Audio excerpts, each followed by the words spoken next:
জানিয়ে দিব এই মুহূর্তে আমাদের হাতে এসেছে বাংলাদেশের গুরুত্বপূর্ণ আপডেট সংবাদের শিরোনাম। শুরুতেই থাকছে এনসিপি ও ছাত্রদলের তুমুল সংঘর্ষ, ককটেল বিস্ফোরণ। এবারে জানিয়ে দিব গণ অধিকার পরিষদ নেতার মরদেহ উদ্ধার। আরও থাকছে বিএনপিতে যোগ দিচ্ছেন আরেক প্রভাবশালী নেতা। এবারে থাকছে জুলাই অভ্যুত্থানের নামে মব সমর্থন করেন এনসিপি। সব শেষে জানিয়ে দিব বাংলাদেশে আধিপত্য বিস্তারের লক্ষ্যে ভারত টার্গেট কিলিং শুরু করছে। এতক্ষণ শুনছিলেন হাতে থাকা আপডেট সংবাদের শিরোনাম, এবারে বিস্তারিত। তবে তার আগে অনুরোধ রইল ভিডিওটিতে একটি লাইক এবং কমেন্ট করে জানিয়ে দিন ভিডিও সম্পর্কে আপনার মূল্যবান মতামত। আরও জানিয়ে দিন ভিডিওটি কোথা থেকে দেখছেন বা কোন জেলা থেকে দেখছেন। এনসিপি ও ছাত্রদলের তুমুল সংঘর্ষ, ককটেল বিস্ফোরণ। শরীয়তপুরে জাতীয় নাগরিক পার্টি ও ছাত্রদলের মধ্যে ব্যাপক সংঘর্ষের ঘটনা ঘটেছে। এ সময় ককটেল বিস্ফোরণে অন্তত 5 জন আহত হয়েছেন। পরে পুলিশ ঘটনাস্থলে গিয়ে পরিস্থিতি নিয়ন্ত্রণে আনে। এ ঘটনায় একে অপরের বিরুদ্ধে অভিযোগ তুলছে।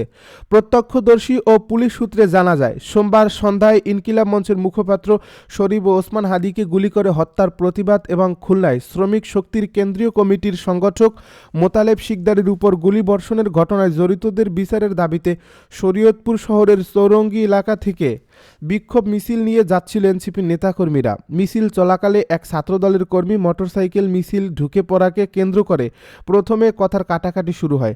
এক পর্যায়ে তার সংঘর্ষে রূপ নেয়। এ সময় কয়েকটি ককটেল বিস্ফোরণের ঘটনা ঘটে। এতে উভয় পক্ষের অন্তত 5 জন আহত হন। জেলা ছাত্রদলের সদস্য সচিব সোহেল তালুকদার অভিযোগ করে বলেন, আমাদের এক কর্মীকে পূর্ব শত্রুতার জেরে রাস্তা দিয়ে যাওয়ার সময় ছাত্রদলের কর্মী পরিচয় দেওয়ায় মারধর করা হয়।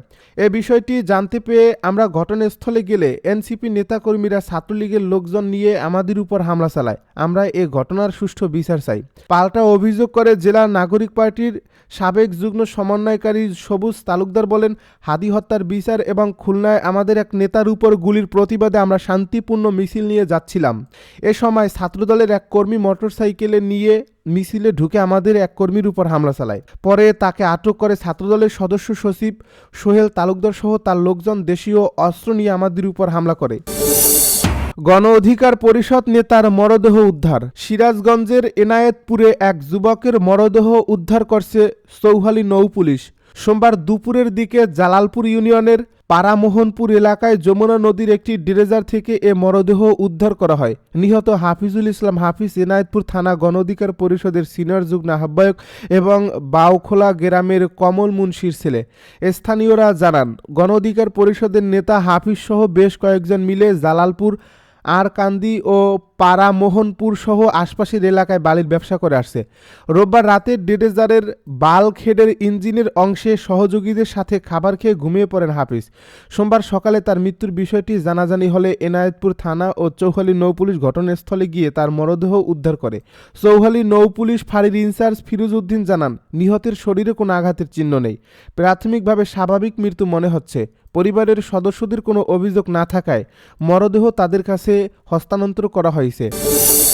এবার বিএনপিতে যোগ দিচ্ছেন আরেক প্রভাবশালী নেতা।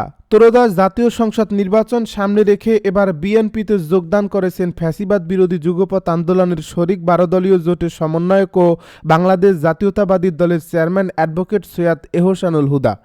সোমবার বিকেল 4:30টায় রাজধানীর গুলশানে বিএনপি চেয়ারপারসনের রাজনৈতিক কার্যালয়ে এ যোগদান অনুষ্ঠান হবে। অনুষ্ঠানে বিএনপি মহাসচিব মির্জা ফখরুল ইসলাম আলমগীর প্রধান অতিথি হিসেবে উপস্থিত ছিলেন। বিএনপি ও 12 দলীয় জোট সূত্র এসব তথ্য নিশ্চিত করেছে। তবে সৈয়দ এহসানুল হুদা তার নিজ দল বাংলাদেশ জাতীয় দল বিলুপ্ত করে নেতাকর্মীদের নিয়ে বিএনপিতে যোগদান করবেন নাকি একাই বিএনপিতে যোগদান করবেন সে বিষয়ে তখন কিছুই জানা যায়নি। নির্বাচন সামনে রেখে বিএনপির কাছে প্রাথমিকভাবে 19টি আসন চেয়েছিল 12 দলীয় জোট। এর মধ্যে সৈয়দ এহসানুল হুদার জন্য কিশোরগঞ্জ 5 আসনটি চেয়েছিল জোট। তবে এই আসনে এরই মধ্যে শেখ মুজিবুর রহমান ইকবালকে প্রার্থী করছে বিএনপি। পরে আসন সমঝোতা নিয়ে 12 দলীয় জোটের সঙ্গে বৈঠক করে বিএনপি। এছাড়া সৈয়দ এহসানুল হুদার সাথেও আলাদা বৈঠক করছে বিএনপি। জানা গেছে বিএনপিতে যোগদান করার পর এহসানুল হুদাকে কিশোরগঞ্জ 5 আসন থেকে ধানের শীষের মনোনয়ন দেওয়া হতে পারে। এক্ষেত্রে এই আসনে ধানের শীষের বর্তমান প্রার্থী পরিবর্তন করা হবে। গত 8 ডিসেম্বর নিজ দল বিলুপ্ত করে নেতাকর্মীদের নিয়ে বিএনপিতে যোগদান করেন বাংলাদেশ এলডিপির চেয়ারম্যান শাহাদাত হোসেন সেলিম। যোগদানের পর তাকে লক্ষ্মীপুর 1 আসন থেকে ধানের শীষের মনোনয়ন দেওয়া হয়।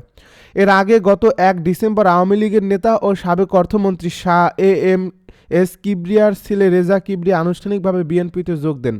গুলশানে বিএনপি চেয়ারপারসনের রাজনৈতিক কার্যালয়ে দলটির মহাসচিব মির্জা ফখরুল ইসলাম আলমগীরের হাতে ফুল দিয়ে আনুষ্ঠানিকভাবে বিএনপিতে যুক্ত হন তিনি।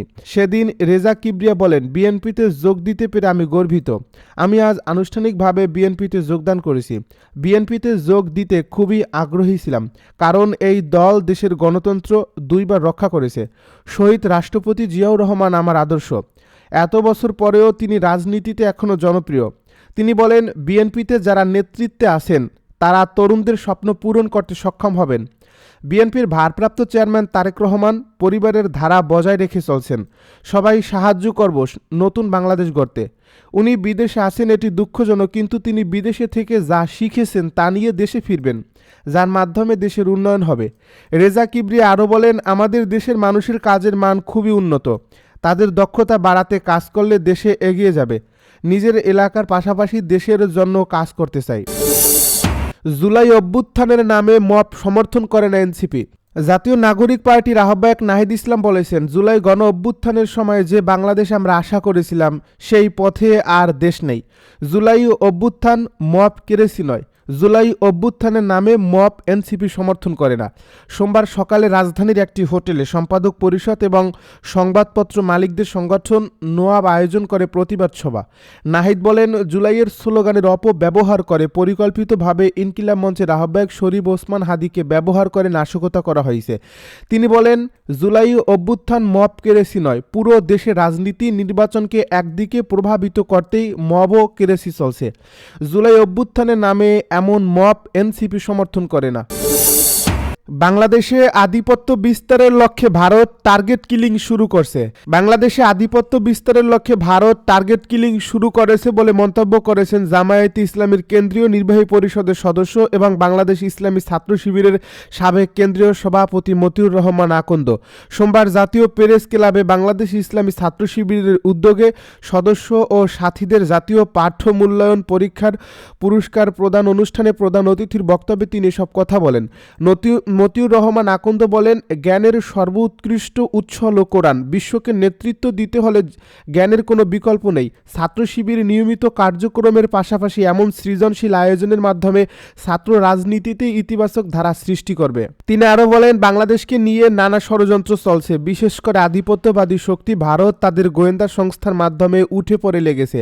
তাদের লক্ষ্য মুসলিম বিশ্ব থেকে বাংলাদেশকে বিচ্ছিন্ন করা, কিন্তু তা তাদের পক্ষে সম্ভব নয়। ইতিমধ্যে বাংলাদেশের অনেক তরুণ যুবক বিশ্বের বিভিন্ন দেশে ইসলামের সুমহান বাণী ছড়িয়ে দিয়েছে, যার মাধ্যমে সারা বিশ্বের সঙ্গে বাংলাদেশের গভীর সম্পর্ক তৈরি হয়েছে। বাংলাদেশে আধিপত্য বিস্তারের লক্ষ্যে ভারত টার্গেট কিলিং শুরু করছে। তাদের সব ষড়যন্ত্র জীবন দিয়ে হলেও দেশের ছাত্র ও যুব সমাজ রুখে দেবে। ইতিমধ্যে টার্গেট কিলিংয়ের শিকার হয়েছেন শরীফ ওসমান বিন হাদি। অবিলম্বে এই হত্যাকাণ্ডের বিচার নিশ্চিত করতে হবে। বক্তব্যে ছাত্র শিবিরের কেন্দ্রীয় সভাপতি জাহিদুল ইসলাম বলেন, ছাত্র শিবির সারা বছর একটি নির্দিষ্ট সিলেবাসের আলোকে তার জনশক্তিকে জ্ঞান চর্চায় সম্পৃক্ত রাখে। পাঠ্য মূল্যায়ন পরীক্ষার পুরস্কার প্রদান অনুষ্ঠানই একমাত্র আয়োজন নয়, বরং ছাত্রবান্ধব আরও নানা কর্মসূচি নিয়মিত পালন করে থাকে। কুইজ প্রতিযোগিতা, বিতর্ক প্রতিযোগিতা, সাহিত্য ও সংস্কৃতি চর্চা, ক্রীড়া প্রতিযোগিতা সহ নানাবিধ আয়োজন করা হয়। ছাত্র শিবির তরুণ প্রজন্মের মধ্যে পাঠ্যাভ্যাস গড়ে তুলতে 20 বছরব্যাপী রিডিং মুভমেন্ট কর্মসূচি শুরু করছে, যার মাধ্যমে তরুণ প্রজন্ম সহ সব শ্রেণী পেশার মানুষের মধ্যে পড়াশোনার মানসিকতা তৈরি করা হবে।